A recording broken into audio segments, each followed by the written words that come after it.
लोकसभा चुनाव करीब है और अब विपक्षी इंडिया गठबंधन में सीट शेयरिंग की गाड़ी भी रफ्तार पकड़ती नजर आ रही है। कांग्रेस ने सीट शेयरिंग पर बातचीत के लिए मुकुल वासनिक के नेतृत्व में एक कमेटी बनाई है। मुकुल वासनिक की अगुवाई वाली कमेटी दिल्ली में अलग अलग प्रदेश की अलग अलग पार्टियों के साथ बातचीत कर रही है।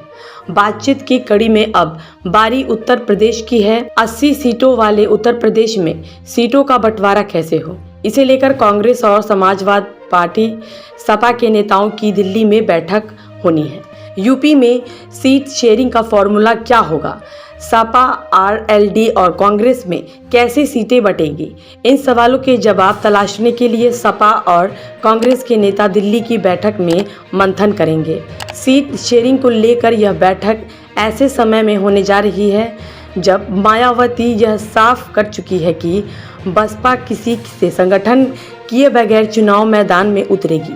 कांग्रेस इंडिया गठबंधन में बसपा को भी लाने की कोशिश कर रही थी।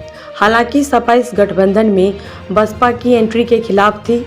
मायावती के ऐलान से यूपी में इंडिया गठबंधन की तस्वीर क्या होगी, यह साफ हो गया है। ऐसे में अब सस्पेंस सीट शेयरिंग को लेकर ही है।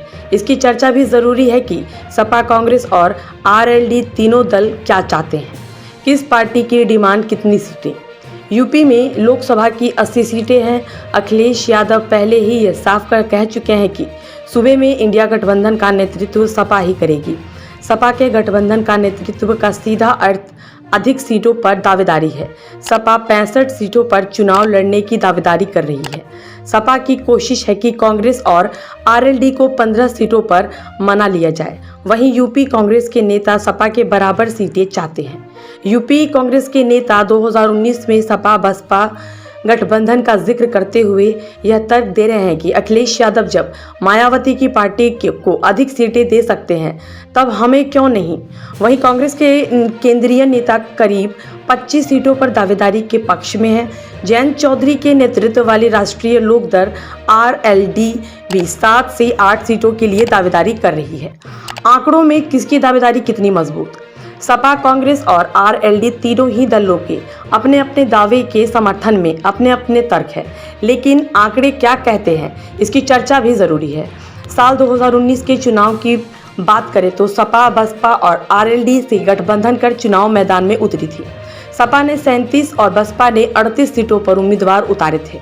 आरएलडी के हिस्से 3 सीटें आई थी। सपा, बसपा, आरएलडी के गठबंधन ने सोनिया गांधी की सीट रायबरेली और अमेठी में राहुल गांधी के खिलाफ उम्मीदवार नहीं उतारे थे।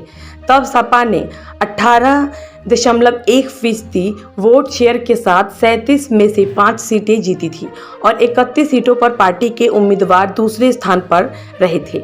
एक सीट पर पार्टी तीसरे स्थान पर रही थी। सपा को कुल 1,55,33,620 वोट मिले थे। कांग्रेस ने सूबे की 80 में से 67 सीटों पर उम्मीदवार उतारे थे।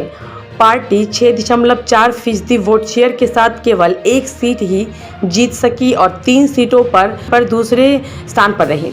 कांग्रेस को कुल 54,57,269 वोट मिले थे और 58 सीटों पर पार्टी के उम्मीदवार तीसरे स्थान पर रहे थे। कांग्रेस के टिकट पर यूपी से केवल सोनिया गांधी ही चुनाव जीत सकी और तब पार्टी के राष्ट्रीय अध्यक्ष रहे राहुल गांधी अपनी सीट भी नहीं बचा पाए थे। आरएलडी को 3 सीटों पर 14,47,363 वोट मिले थे। पार्टी का वोट शेयर 1.7% रहा था, लेकिन जयंत चौधरी अपनी सीट भी हार गए थे। आरएलडी एक भी सीट जीतना तो दूर, किसी सीट पर दूसरे स्थान पर भी नहीं रही थी। तीनों ही सीट पर आरएलडी उम्मीदवार तीसरे स्थान पर रहे थे। किसके दावे का आधार क्या?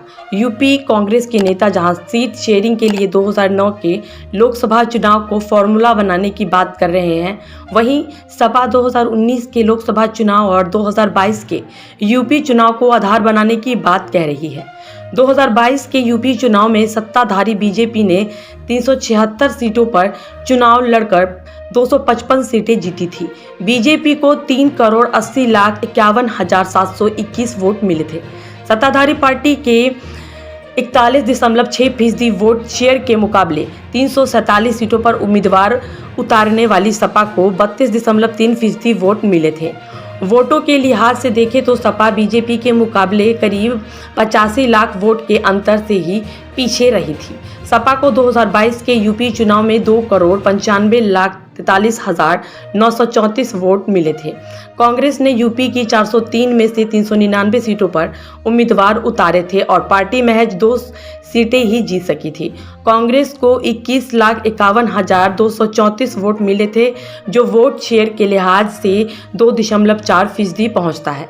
पिछले लोकसभा चुनाव और 2022 के यूपी चुनाव में प्रदर्शन को आधार बनाकर सपा कांग्रेस को अधिक सीटें देने के पक्ष में नहीं है।